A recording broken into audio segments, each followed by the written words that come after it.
casting time. All right, I'm over at BKK with Joe, and we're going to talk about some new hooks.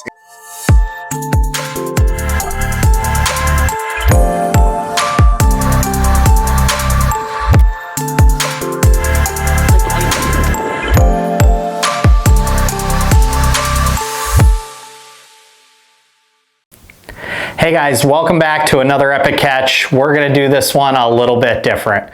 So, you guys already saw, and thank you for sitting through that whole thing, my ride in for the BFL on Oneida. It has been 25 months since I have fished a competitive tournament. The thing about tournaments on Oneida, whenever we launch at Oneida Shores, it's usually a little crazy at the boat launch in the morning. They don't open the state park until 5 a.m. and for lack of better terms, it's kind of a mess. So we decided to launch at the South Shore boat launch. It was right next to where we were staying. We were staying at Eye Catching Charters, two of our great friends, Carl and Alicia. We stayed with them all week. We decided to drive up from that boat launch. It was blowing a little harder out of the east, so you will see me and Josh get some pretty good spray off of one as we round the corner around Dutchman Island to head up to Oneida Shores. So about 5:30 in the morning, we get a second shower. It was pretty sweet, but thank you for sitting through it. I want to go through the baits that I used to finish 21st. Now, I feel like I missed the mark a little. I feel like what Frankie and I had found during practice wasn't really as great as we originally thought it was. I thought I was going to be able to get about 17.5 pounds in about 45 minutes. And then Frankie and I had practiced a lot of targets. We had looked for as many as maybe 120 some targets that we could use to try to get kicker fish off of once we caught that quick limit. Well, it didn't work out that way. For about 5 of the 8 days that were leading up to the tournament after we left our first round of practice, when we had found our good starting spots, it blew out of the east and blew an algae bloom all the way down the lake. And I think it made it a lot tougher on those fish. Frankie and I didn't fish it on Thursday or Friday when we were there, the 2 days leading up to the tournament. Again, we had found that stuff the week prior during the week, but there were still fish there. It was just harder to get them to bite. So I want to go over my 2-prong approach that I used to catch that 16 pounds, 6 ounces that landed me in 21st. Frankie caught 13 pounds, 6 ounces and finished in 28th. There were about, I believe, 93 boats. So the fish catch that we're going to show you coming up here, I caught that on a free-rigged tube. I like to use the Max Scent tube, and I use that with a 5/8 ounce free rig. So the free rig weight will slide freely up and down the line, okay? I'll give you a good look at it. It's just a 3.5 inch Max Scent tube, rigged Texas rigged on an Armor Point offset wide gap hook. And then I have a free floating 5/8 ounce, I believe this is a Zappu weight. I don't have a tungsten sponsor. I literally just buy whatever tungsten weights I can that have the open eye on them rather than the clinch like most drop shot weights. So this is just a 5/8 ounce drop shot weight.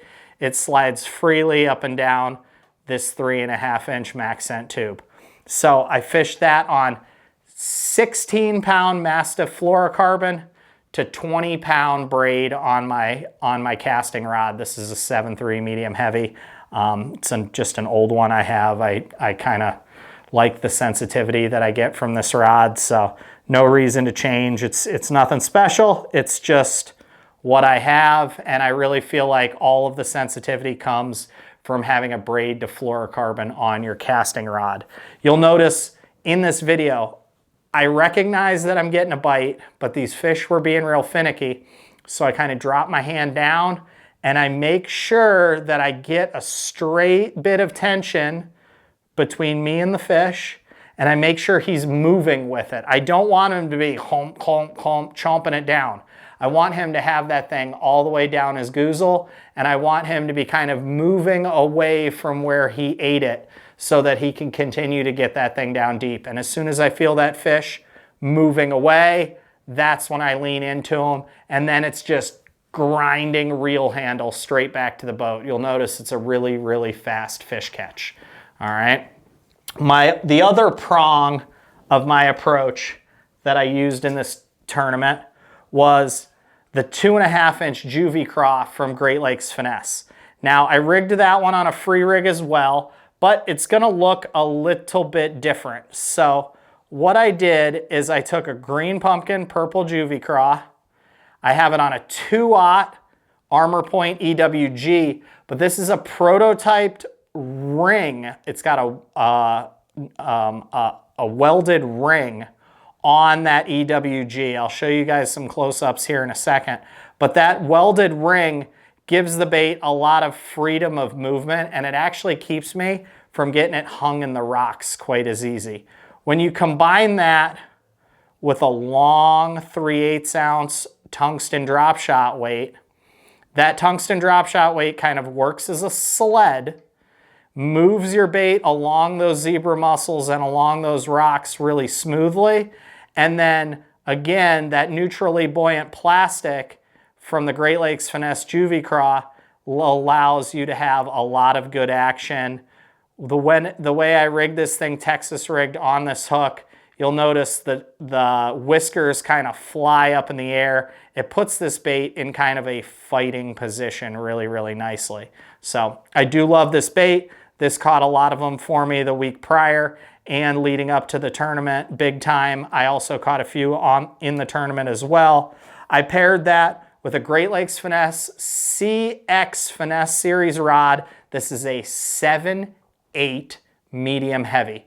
This thing allowed me to make really, really long casts. Again, that 20-pound braid, this time on a spinning reel.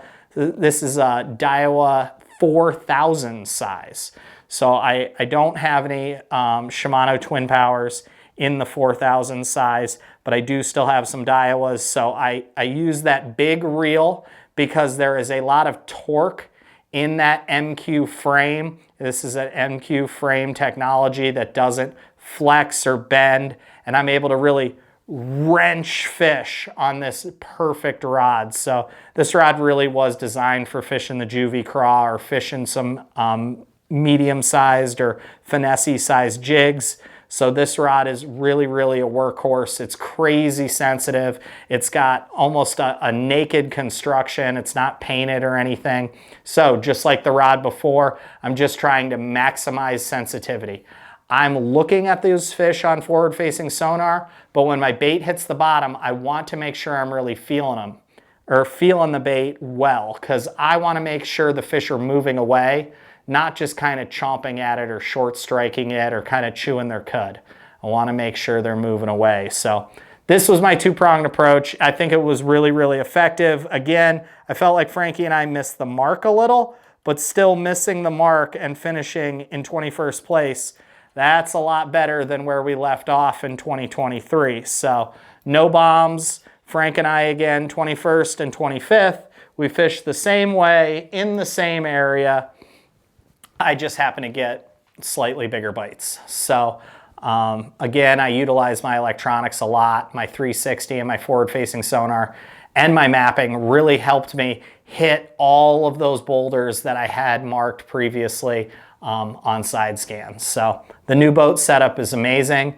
I hope you guys enjoy this epic catch. We'll go into the weigh-in after. You'll get to see Frankie and myself both say a few things on stage. So stick around. This is your epic catch. It's at the BFL tournament on 2025 on Oneida Lake, New York.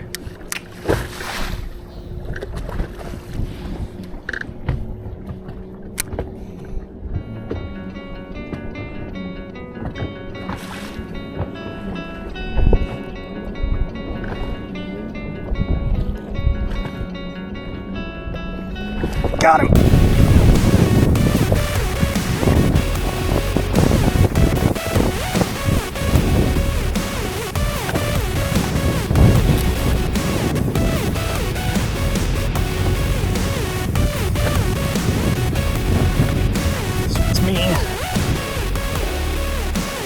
Thank you, sir. It's the right one. It's a little bigger than I thought.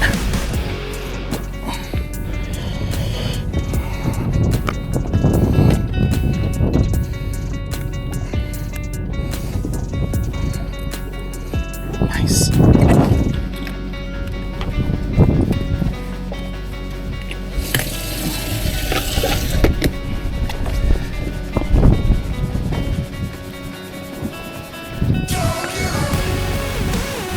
See, I'm getting in there again. I gotta treat that live well water.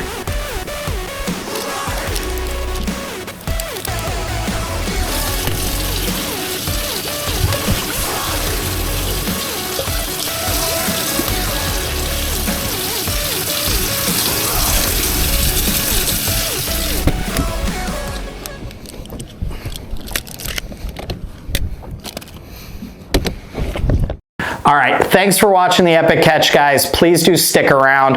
I'll show you guys some B-roll footage and just some chit-chat of me and all of my best friends who are at this event. Billy was there. Josh fished as a co-angler. My buddy Chris Longo, you won't see him, but he fished as a co-angler as well. Chris and Josh were Frankie and I's guaranteed co's.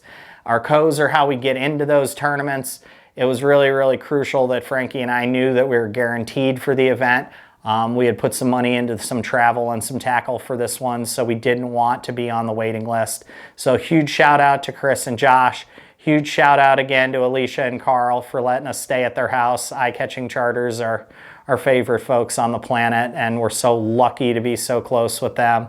Huge shout out to Michelle behind the camera. Huge shout out to everyone who helped me in the last 25 months get to this point.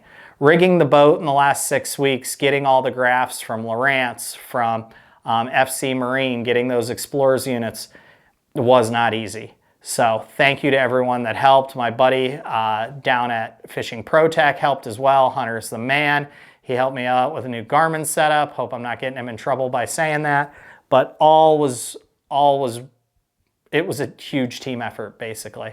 So I'm sure I'm leaving a ton of people out. I've got a lot of great sponsors. I've got a lot of really close friends whose text messages and DMs, their support has gone miles and miles. But check it out. This is kind of some of the tournament footage outside of actual tournament hours. I hope you guys enjoy. Thanks for sticking around. We'll see you guys out on the water.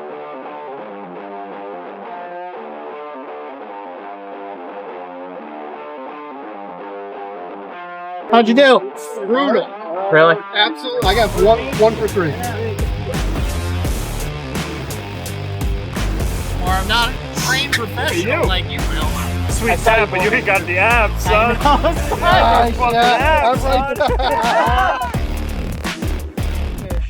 Rally abs, bro.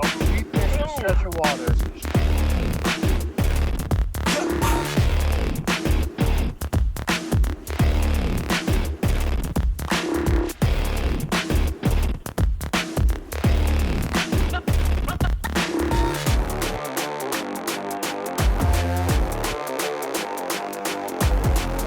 Frank Scalish Jr.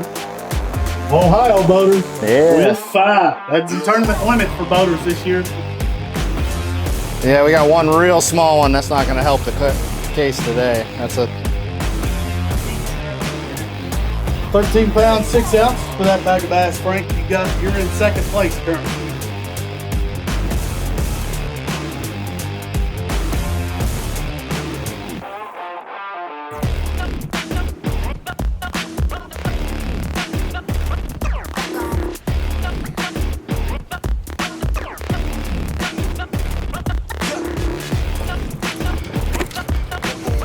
Freaking call hole and stick where my pinky was.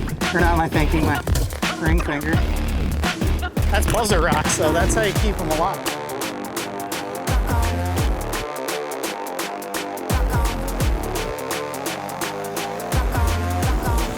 Go Barbara. Thank you, Mr. Busey. Pennsylvania boaters bringing us 5. Welcome back to the stage. Thank you, sir.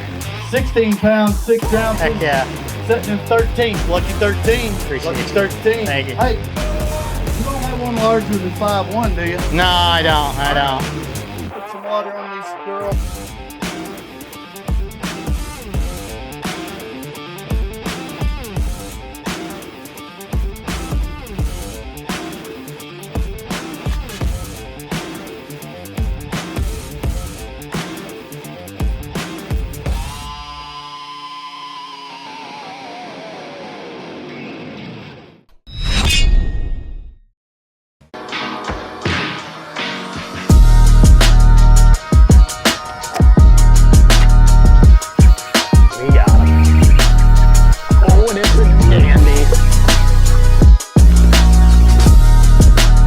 La Barbara, and welcome to the Outer Realm.